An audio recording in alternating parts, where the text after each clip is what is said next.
Hi, this is Dr. Kimberley Linert, author of Visualizing Happiness in Every Area of Your Life and host of this podcast, Incredible Life Creator. And today I have with me Lainie Sevante Wulkan. Hey, Lainie. Hey, Howard. Thanks for this wonderful invite. Glad to Yeah, be here. I am so excited to have you on and very excited about the topics we're going to talk about. But before we do, I want to just read a short bio so people know who you are. Okay, wonderful. Lainie Sevante Wulkan is founder of the Center for Intuitive Food Therapy, Nourish Your Soul, Ayurvedic, Nourish Your Soul Retreats. She's a multi-modality healer with advanced certifications in food healing, theta healing, and EFT tapping. She holds a BS in food science, dietetics, and nutrition from California State University, Northridge, and top of class in Jeff Primack's Conquering All Disease, an advanced food healing instructor program. And there's a whole lot more. She's an author of 8 books and has done a lot of many things. So I'm just going to let you go from here. Tell us about you, how you started out, how you got into this field. You know, how I got into this field, and I don't even know what this field is, to be honest with you, because I mean, I am in, I guess, the wellness industry. I'm also in the esoteric arts because I'm known as the food oracle, and I'm an oracle deck creator of a couple decks. I've written many books all about wellness, but my passion is about spiritual wellness or spiritual nutrition. And I would say this is a lifelong evolvement. I grew up in a very spiritual family, and it was very natural for me to be into health foods, as my mom was very much a health food nut.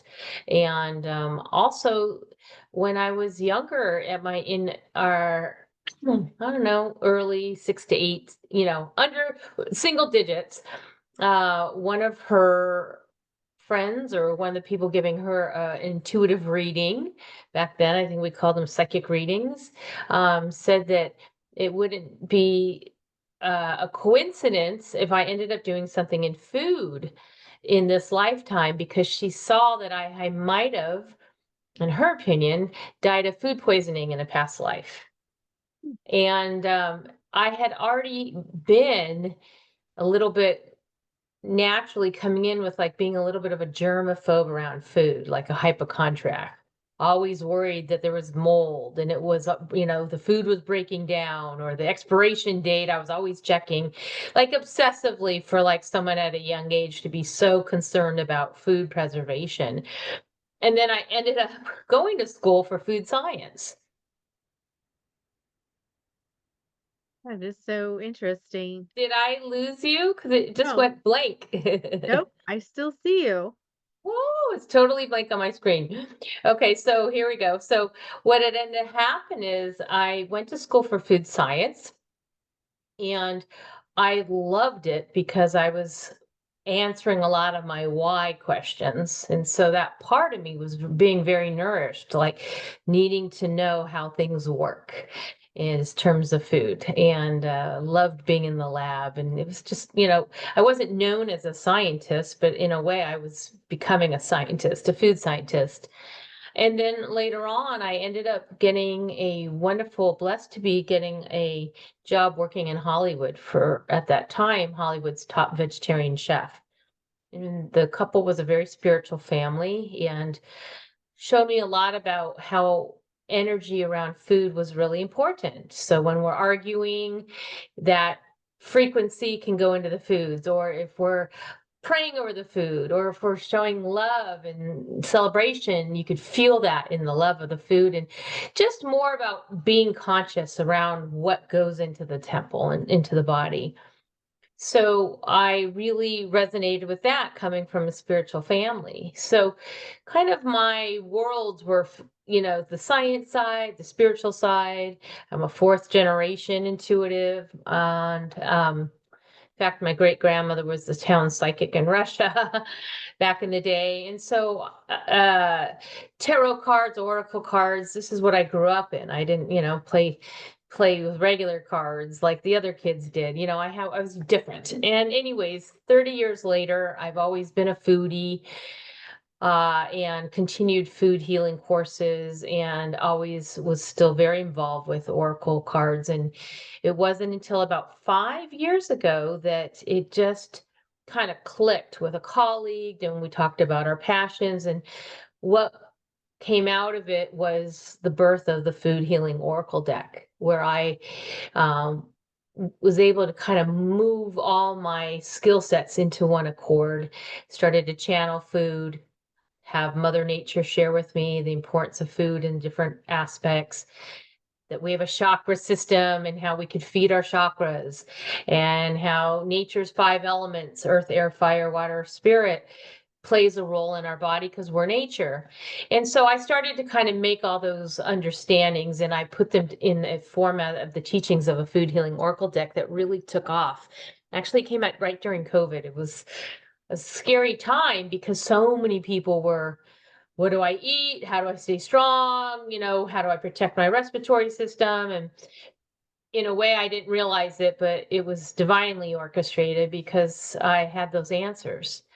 And I let people see that they can actually see what their own body intuitively is calling for.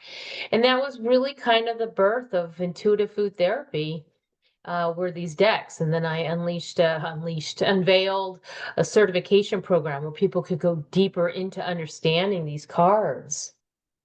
And kind of the rest is history, because the decks have now been shipped to 35 countries. I've been known as the food oracle and given talks all over the world. I've written a number of books based on these teachings, and opened up the Center for Intuitive Food Therapy. So that's kind of a quick thumbnail sketch from like teens to, now. And there's just a lot more. I've been able to unfold food in many more, in relation to archangels and ascended masters, and how they relate to tarot, and how they relate to the zodiac signs. I mean, so I've really expanded as the information came to me to share. Did that answer your question? It might be a little It longer. does. No, it's That perfect. is the me. So I have to say, first of all, I'm thrilled to have you on.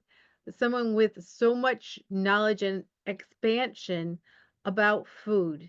Because for me as a healthcare practitioner, I'm an eye doctor, but I've also always done natural things my whole adult life. And people need to realize that you can change your whole life. You can change your health. You can change your emotions. You can change so many things with just good nutrition, the appropriate nutrition for you. And then going deeper into what you do, where it is true. Why is it that grandma's food tastes so good and someone else can cook it and it doesn't taste the same? There's Isn't that the things that are truth? going There into is it. something to that. Or Mhm. why people get sick at restaurants, and because they don't know what's going on in the kitchen. Because you told me you're an eye doctor, I'm pulling a card from the deck because it'll kind of like open up your eyes, pun intended, to kind of all the teachings, and to give people a sense of why these work. You don't have to be, a woo-woo spiritual person. These could be food flashcards, or if you are, then great. But there's 60 cards, and my guess it's going to be like the last card. Oh no, it's not. Okay, I found it. So the food piece, I think a lot of people miss. And a lot of times people think food is just for the physical. And the truth of it is that everything's connected, the emotional and the mental and the physical and the spiritual.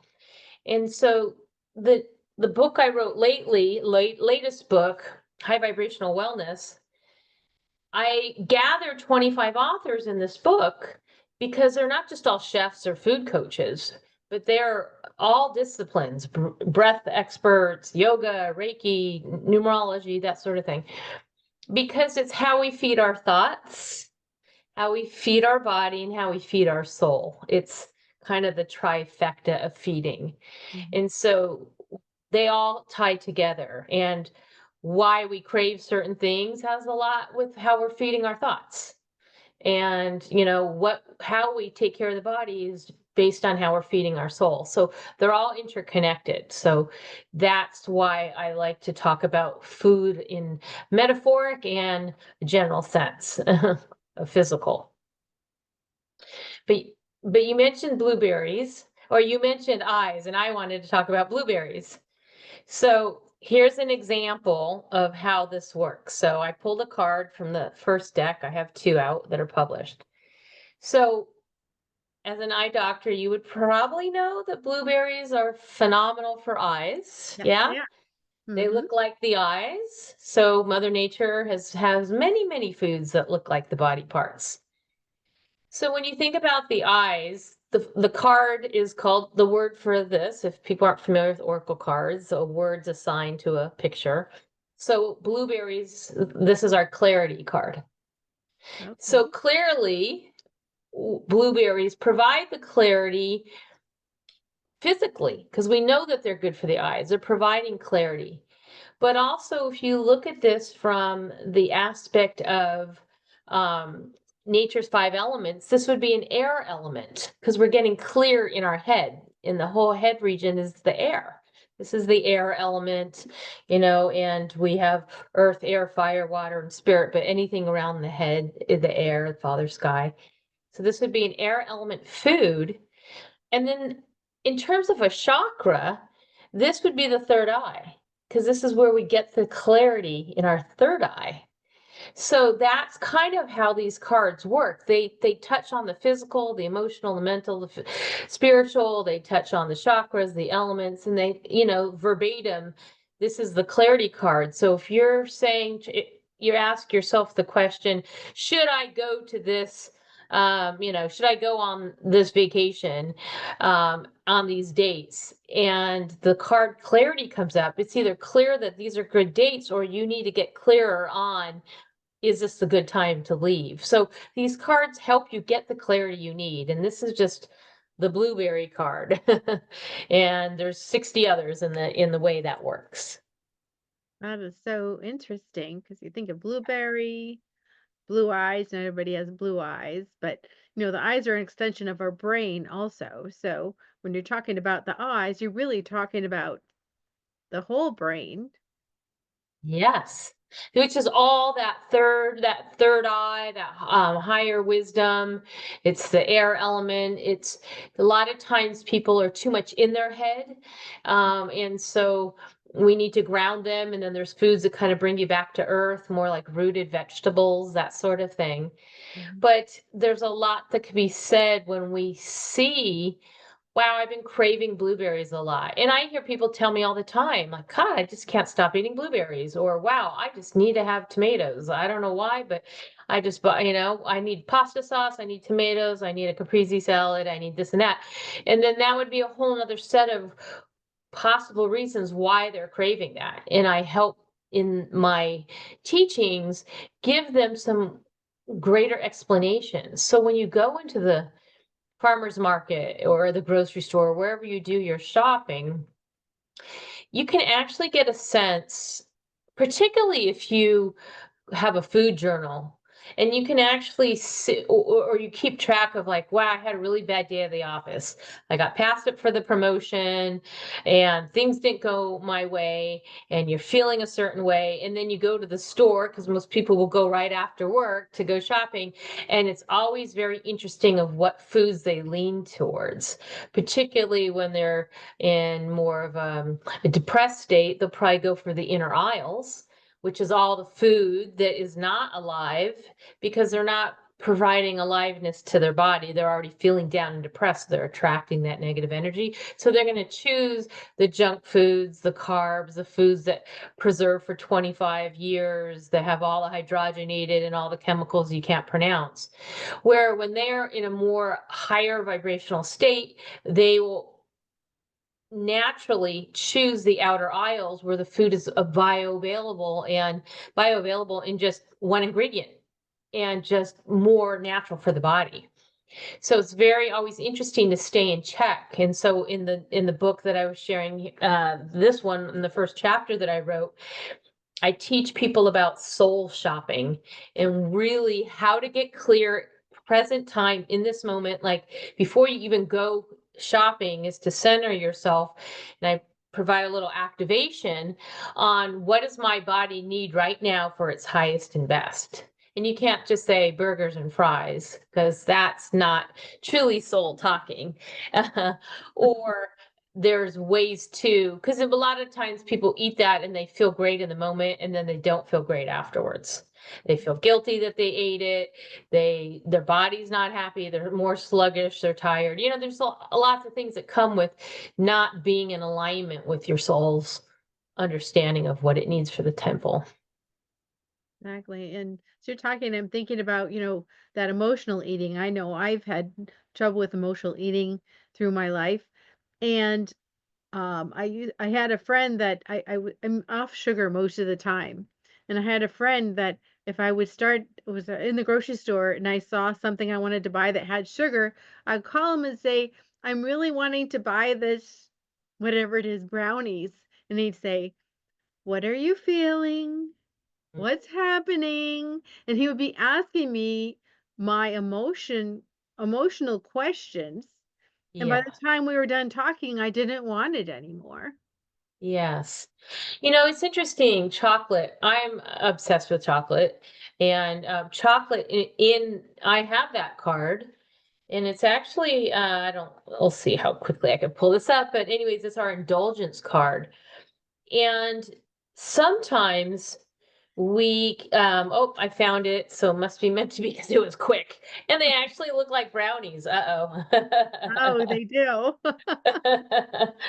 uh, if you read the card, the message that comes with that card for indulgence, it talks about that sometimes, speaking of emotions, sometimes we're not indulgent enough for ourselves because we're so busy overindulging our extra energy or energy that we don't have extra to others to please them, to people please, to fit in. There's so many things that we're not giving from overflow, and as a result, we almost guilt ourselves into indulging for ourselves instead of going into the store and saying, I'm going to indulge in brownies tonight and I'm in alignment with it and I'm okay with it. It's almost better to do that than to eat it and feel terrible. You already know it's terrible. You're eating it and you feel terrible and you're sad and mad afterwards for eating it. It's almost better to just, I'm going to indulge in this gift to myself right now and I'm going to be okay. The body would respond better to transmuting that energy of like, I'm going to be okay with this because I'm allowing myself this permission to indulge. So I think a lot of people, I would say the majority of people, do not indulge enough in themselves, or they guilt themselves when they do because they're always thinking they need to be doing for others. What do you think about that? Yeah, that makes sense because I was thinking of that specific time I was thinking of. And the matter was that I was exhausted from work. I was working 6 days, sometimes 7 days a week. I had three little kids, and I was exhausted that day I walked into the grocery store. Oh, see, I gave you a reading without realizing I'm giving you a Yes, you reading. did. Well, and it's amazing, and that you can actually, if you have these guides, because then I would say go read the book, and it would tell you exactly what it's saying. Like it's okay to do that, and a lot of times, it's interesting when I remember another story with that chocolate card. I was on a live show, and the woman before we went live said, "I want you to read my intern before we go on." She wanted like a taste of how this works. Well, she pulled the indulgent card, but I immediately go into, is this emotional, mental, physical, and spiritual? I felt it was emotional. In her case, this young intern, it was physical. And she was the opposite. I said, I think you're overindulging in chocolate. And I don't know anything about you. I met you about 30 seconds ago, but the card's telling me that you need to like kind of pull back. Like you are overdoing it.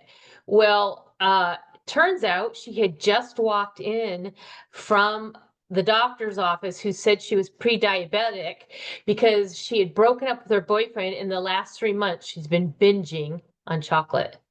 Didn't know. I mean, I'm intuitive, but I just met her 30 seconds ago. But I was like, I think you need to pull back. You're overindulging in chocolate. She's like, oh my God, I was just came, she just said that. So when you activate your intuition, and I teach people how to do that in my courses, you can immediately look at a card and understand that food and understand what it's trying to get your attention for healing.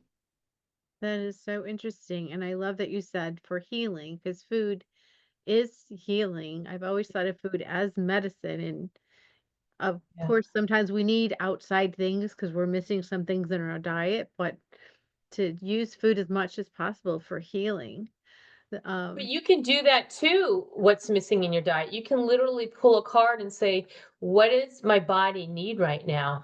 And you can pull up butternut squash, and it's going to, and not only do I give you a spiritual message in metaphor and spiritual channeling and all that sort of stuff, but then I'll give you a practical gift. What is in, what vitamins, what minerals, what essential amino acids, or what's happening in that food that may be telling you, or if there's something going on in your body chakra wise.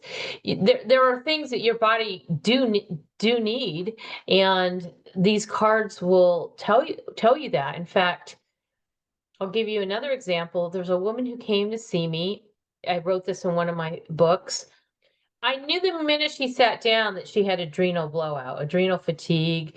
She just sat down. She's like, oh, I have adrenal fatigue. I'm like, I know. And and I thought it was really interesting that she wanted to share that. And she goes, well, what should I eat right now? Like, what will help me get back on track? And I could have told her exactly what I would have suggested, but I wanted to see what the cards would. I said, well, why don't we ask the deck? And we shuffled them all up, and then I let her pull the card. She pulled exactly the card that I had in mind, or the food of the card, and it was asparagus. And why asparagus? She asked me that, and I said, well, when we have adrenal fatigue, it's our system's very sluggish, and we need to get our liver moving. And so glutathione is one of the key elements to help detox the liver. And the best vegetable on the planet to do that is asparagus. And I love third party confirmations, because there's a very famous other spiritual person out there who talks about food. And turns out that day I got an email in my inbox from that organization, and the topic was asparagus and adrenal fatigue. So I emailed it to her and I said, just a third party confirmation that you pulled a card. I already knew it was asparagus. You pull the asparagus. Well, hence that whole week she ate asparagus. She grilled it. She barbecued it. She steamed it. And, she was better in no time. But it's just amazing that the universe works that way. And if you're open to seeing the signs, the cards are so magical in that regard. And the foods do tell you what your body needs. You just have to ask for it. mhm. And I want to put a little plug in here as the eye doctor. Glutathione is fabulous for vision and for reversing or preventing eye disease. It reduces inflammation, so all the bad ones you don't want to have, like glaucoma and macular degeneration. Uh, Please make sure you have some of that in your diet. Blueberries and asparagus. We're giving Yes, them a whole have some menu. asparagus. For sure. I love that you said that. Yeah, because I'm a big fan of glutathione. And I remember my healing teacher, my advanced food healing teacher said if I was ever stranded on an island and I had to pick one fruit and one vegetable, it really was asparagus and blueberries. But just to show you what the card looks like, Mhm. this is the asparagus card. And if you look at that card, it's almost like taking a stand for your health. Like those are staff in the ground, and gathering up the wisdom that you need, letting the asparagus kind of stand there and help you transform. It's our transformation card. Mm-hmm. Yeah. So I'm with you on that. Yeah, and I wanted to say something just the way I'm perceiving it. But we have people from all walks of life on here. Some are just they've only been to Western medicine. Some they're more in the spiritual side. So when we're choosing cards, I just want to let you know this is not like voodoo or something weird. Oh, Your yeah. body No. has its own knowledge, its own knowing in your body, and your essence knows what you want. So when you reach out to grab that card, you're just grabbing the one you need from your own knowing. It's not like there's not an outside something happening. They're mirrors. They really feel like they're just reflective mirrors of what we already know to be true. And I remember when I was being interviewed many years ago by USA Network newspaper, news press here, and the reporter asked me if Christians can get uh, oracle readings. And I said, absolutely. Christians, Buddhists, Muslims, whomever, everybody. This is all God, all spirit, and whatever you want to place. But there isn't that energy of one or the other. It's more of just this. You can call these food flashcards, and they're the same things. Like when we're as kids, we hold up cards to learn how to read or to, look at colors and stuff. This is just how to understand food better. And in fact, I've taken these cards to the Girl Scouts who've hired us to help teach their kids. It's actually pretty extraordinary because that's a very mainstream organization. And this one group had older girls kind of going through their pubescent period. And I've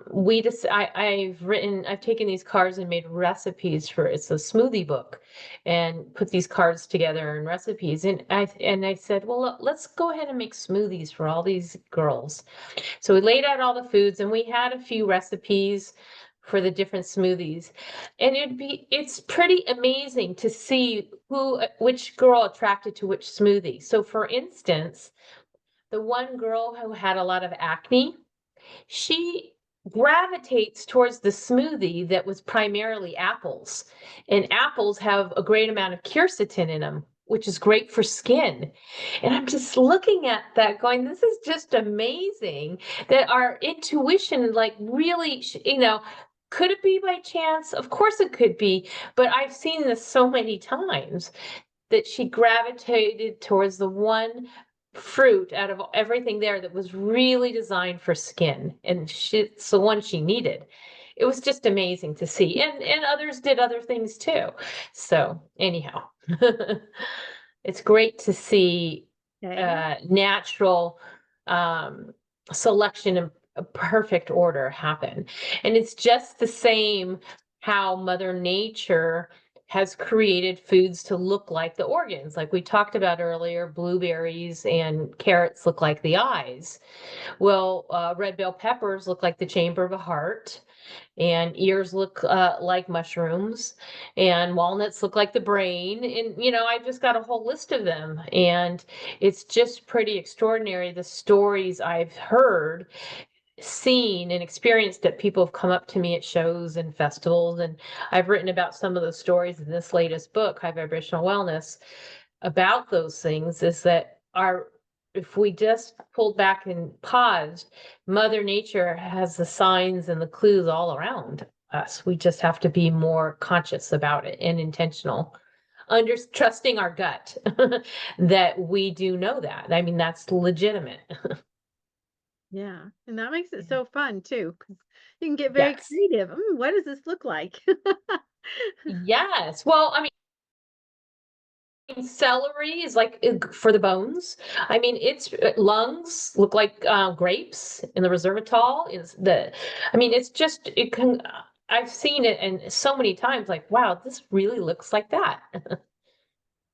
I had a Yeah. story once, well, red cabbage, I don't know why we call it red cabbage. It's really purple, but anyways, it's called red cabbage.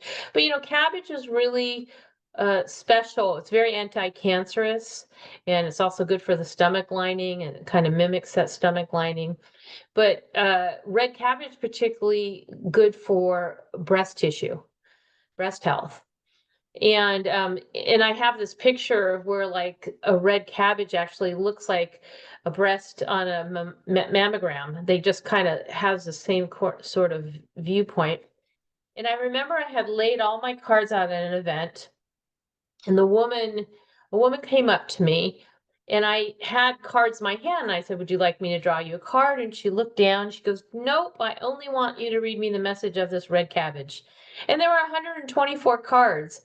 And and I said, "Okay." She says, "And just so you know, before you begin, I'm a breast cancer survivor. I'm in remission right now." And I just thought, wow, because if she opened up the book, which I just started to read, I go on and on about how this is great to fight against breast cancer. And it's like she didn't want any other card. She just had to have that. She was drawn to it. So it's pretty amazing to see some of the things that have unfolded through the years. Yes. And again, we internally we know what we need. I We mean, even do. as a doctor, people come in, they say, "Hey, I have this problem," and I'm listening. And I'm listening because I know that I can be the best doctor if I just listen and they're going to tell me what's wrong with them. I don't have to figure it out or anything. We know what we need. We always know. Sometimes we need guidance, like your guidance, to say, "Hey, this is the food that goes with what you need." But we know internally. And it's so interesting how we just choose the right card. Over and over. And how empowering is it to be able to go into a store, and if you kind of lock your eyes on a food, to go, "I wonder why I'm choosing artichokes today." And what is that about artichokes? And they are, in a bad mood, or something happened, or, whatever it is, you can really attribute, you can immediately understand how emotions and our mental health, all of it's connected when you start to realize, well, artichokes is our forgiveness card. And Mhm. maybe there was something that they didn't want to forgive somebody that they've been meaning to, but they've been stewing over it. And then suddenly they want artichokes. I've seen that over and over. And, you think about an artichoke, it's this beautiful flower. It actually looks like the crown chakra for those chakra people. But when you think about an artichoke, it's protecting the heart. So when we're not in a state of forgiveness, we're probably mad about something, our heart's been broken, or tread on. And so we have all these thorns, these leaves, it's like a wall. And so when we can forgive, we can actually pull back the layers, and I've done this a million times with an artichoke. Like, think about how I need to go into forgiveness for myself or for others as I'm pulling back those leaves, almost like a ceremony. And then, ta-da, opens up that beautiful heart again. So that was one of the first cards that I channeled, if you will, or got the guidance to write about. And I just thought it was so poignant because of that the artichoke is really about forgiveness, because we're the only ones who holds on to that energy, even when we're mad at somebody else. It's just, we don't want to hold on to that toxicity, but we do. And the only thing it does is hurt us with those sharp, pointy uh aspects to our existence. Does that make sense? Yeah. I was seeing Yeah. if I No, can it does. find it. If I find it, I'll show it. Hey, yeah, because it definitely looks like that, where you could peel off the layers. Yes, there it is. I found it. It's peeling back the layers. So that's our artichoke card. It's our forgiveness card. And it does really look like a crown chakra too. And Mhm. it's got the colors. But it is like, you can actually, there have been times where uh I did want to forgive somebody who did something, a little betrayal, and I was like, I'm just going to forgive them.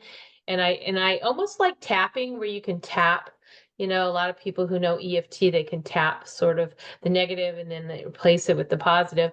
I could do that with food. It's like, well, I really didn't like when that happened, but I'm going to realize that, you know, they did the best they could. And I can actually see my way through the whole situation Mhm. with those. And then by the time I get to the heart, I'm like, okay, I feel better. And then you get to enjoy that delicious heart of the artichoke, which I love. I love artichokes.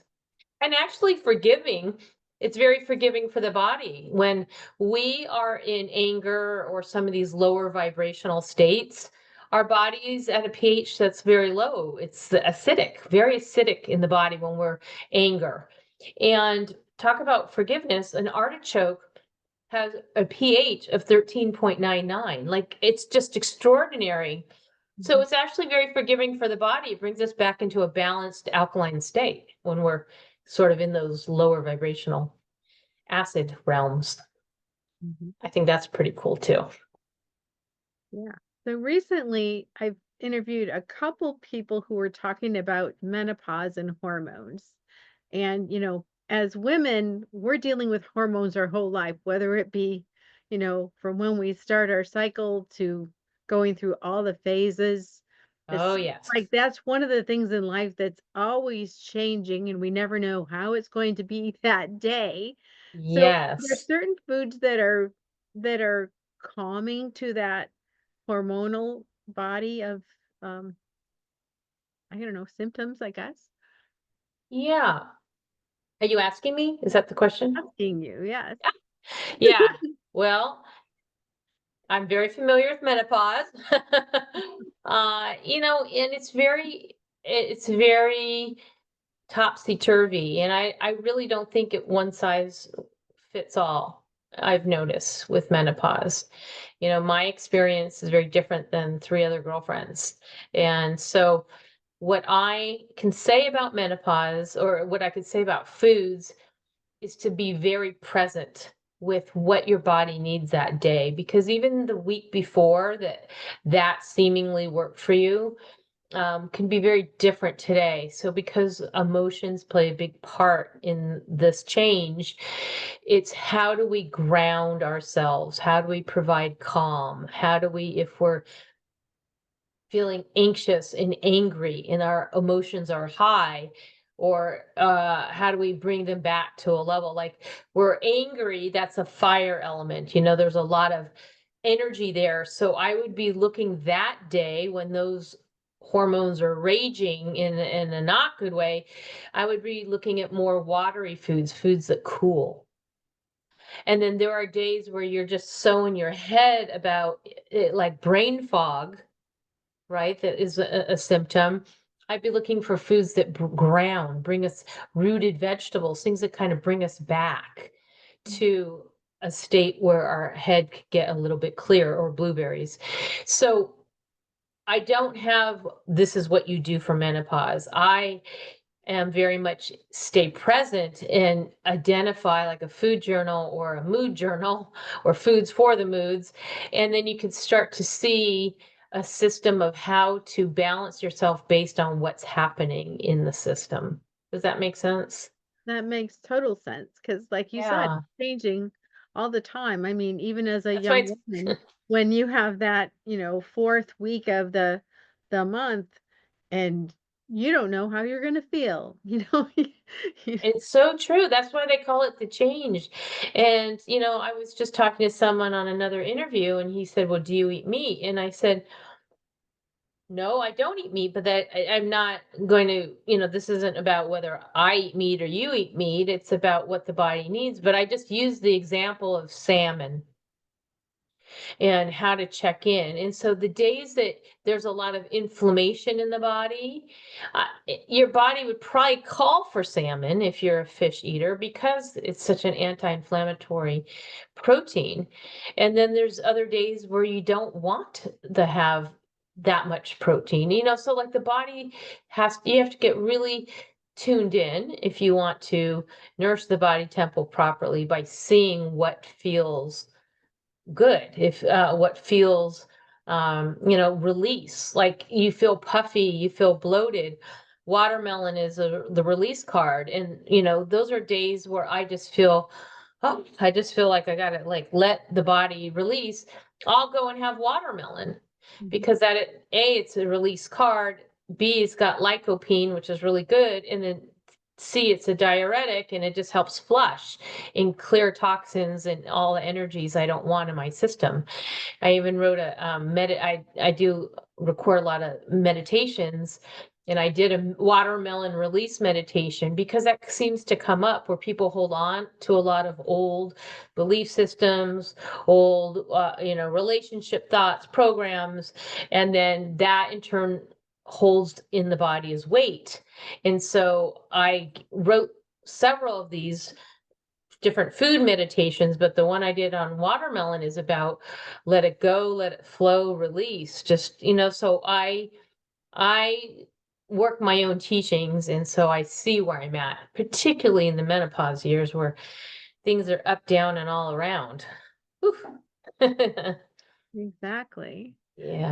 And I was thinking about your background. I mean, you started out in the science of food, the science of nutrition, which is Yes. so important to have that piece. But then you had the background where you were open enough to actually understand and bring in that spiritual aspect, that intuitive aspect. And that's the Yes. part that, again, ourselves telling us, what it is we need. And I know this is a loaded question, but you've been doing this for 30 years, for a long time. A minute. Yeah. What are some of the most important building blocks or things you learned about the scientific part of the food? And what is the most important things you've learned about, like, maybe the spiritual side of food over the years? No, that's a big question. I know. If I had to sum it up, I think I'm going to simplify it because that was a big, and I'm going to bring it here. And I've already touched on it, but stay present and stay simple. And I say that because present is scientifically what the body needs to process energetically. Energetically, that would be scientifically. In a way, it is, but what you really need now, and the idea of bioavailability means the body can process, break it down, utilize it, do the job it's supposed to do with the food versus store it away for a later time. I think the whole process of bioavailability means that foods have less ingredients. We're not using microwaves that kind of just break the food into a bunch of different bits and then like it just, I think food comes out of a microwave and the body's like, what is this? Mhm. I really do. I kind of have been an anti-microwave person for decades. I've just read too much research on what it does to the molecular structures. And I'm very much a natural, preservationist, like less processing the better is the way I can say that. And growing up, my mother's motto, and I've said it in all my books, at the time I thought she was a little on the kind of cuckoo side at the time, but she said to me in terms of ingredients, more than three, leave it be. And I used to think, oh, mom, my God. But she was right. And then years later, when I had my daughters, I was like, more than three, leave it be. And she's right. She used to say, if there's more than three ingredients on the label, it's not going on the table. And I just thought, oh, what a hippy dippy mommy I had. But she was right, because if it's simple and you know what's in it, that's scientifically proven to be healthier. And spiritually, it is too, because less is best, because it's closest to nature. When we start looking at all those preservatives and all the hydrogenations and all the corn syrups, that changes the natural ability for us as nature beings to process the way we should. Now, people might be saying, "Oh, I use the microwave every day." I And know. now air fryers are popular. I have a toaster oven that does lots of things besides toasting ovens. Toasting it can bake and can do everything.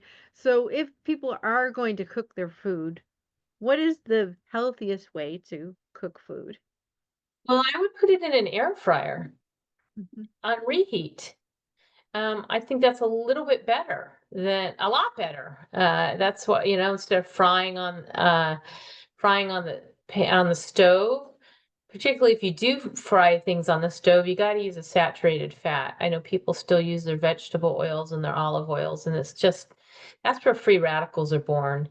It's mhm. just when you have a mono saturated fat and it gets on a high temperature point, when that turns black, that's really where free radicals and inflammation come from. We really need to be cooking on the stove with either butter, if you're vegan, then do avocado or coconut oil. Foods that have stronger bonds, they're fat bonds, so they're not going to break up when they're, you know, uh, exposed to heat. So I love to steam and I love raw and I love to bake and I love to air fry. I think stove and microwave would be my least choices, either raw or the others. Just to preserve, unless you're gonna use, I mean, I love to saute, there's no question. I just am very mindful of what oils I use to saute. It just makes a big difference. Beautiful. Yeah. So, I'd like people to know, like, where to contact you. I mean, I know you've written books and you have services. So this is the point where you tell us about you, how to contact you, what services you have, books, things like that. Yeah, absolutely. Well, my entire hub at the moment is on my website. There's two ways to get it. It's CIFT, CIFT official.com, CIFT official, CIFTofficial.com, or spelled out, that would be Center for Intuitive Food Therapy.com. And on that website is more about me, all my books. I do take people all around the world. I have Nourish Your Soul Retreats for people who actually can spend a week with me in exotic locations around the world. And we read cards. We do cooking classes. I always have a top chef or an institute or somewhere where the venue that they're preparing foods according to the teachings. And I'm just about to go to Costa Rica on one with 30 people. So I've been doing this a while. I love to take people on retreats so you can learn about what I have available there. My store of all my books, all my decks. I also import sacred organic Ayurvedic teas into the US from Nepal. Yeah, the US and Canada. And so everything you would want to know about me, classes, certification programs, everything is at siftofficial.com. Thank Yeah. you. So now I have a personal question. Okay. What gives you the most happiness and fulfillment in your life at this point? Oh, uh, well, being with friends and family, 'cause you said keep it business, but personal, Mhm. and really just spending time. My daughters, we're all foodies. I'm a foodie. My daughter's a chef. Actually, my both daughters are chefs. So one's a professional chef, and family time and food time in the kitchen is what means the most. Yeah, and being out in nature. So yeah, I get to do all that, and I'm pretty grateful. Right. Well, thank you so much for being on the podcast today and for sharing all your knowledge and interesting things. And I think people will be looking and using food in a different way if they're listening and applying. I hope so. We say you'll never look at food the same way again. That's what you can't make this up. That's what I hear all the time. Thank you for having me. I enjoyed so much being here with you. Yeah. So I have one last question before we finish. Okay. What is your best advice on living an incredible, amazing life? Trust your gut. Mhm. Stay in your own lane and not worry about what anyone else is doing, how they're doing it, why they're doing it, and just know that you are walking your path perfectly for you. Beautiful. Thank you so much. Thank you very much. This was very enjoyable. We'll talk to you again soon. Alrighty. Take care. Bye, everybody.